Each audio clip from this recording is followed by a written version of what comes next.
මව්පිය පදවිය බලාපොරොත්තුවෙන් ඉන්න සියලුම දෙනා වෙනුවෙන් ඊටාම වටිනා පොතක් තමයි මේ අම්මලාට ආදරෙන් කියන පොත.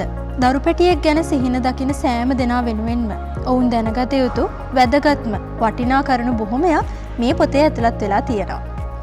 ගැබ් ගැනීමකට සූදානම් වෙන්න ඕනේ කොහොමද? සරු දවස් හොයාගන්න ඕනේ කොහොමද? ගර්භණී ලක්ෂණ මොනවද? ගර්භණී සමයේදී ඇතිවන සුළු හා බරපතල ගැටලු මොනවද? ඒ ගැටලු වලට තියෙන විසඳුම් මොනවද? ඒ ගැටලු ඇතිවීම වළක්වා ගන්නේ කොහොමද? මේ වගේ වටිනා දේවල් ගොඩක් මේ පොතේ ඇතුළත් වෙනවා.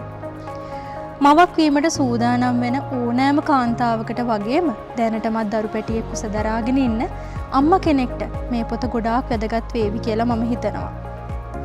සිංහලෙන් ලියවෙච්ච අම්මා කෙනෙක්ට වැදගත් වෙන පොතක තියෙන අඩුපාඩු අඳුරගෙන හුරතල් දරු පැටියෙක්ගේ හුරතල් දූ පැටියෙක්ගේ අම්මා වගේම තරුණ වෛද්‍යවරියක් විදියට ලබාගත් අත්දැකීම් දැනුම එකතු කරලා තමයි මම මේ පොත ලිව්වේ.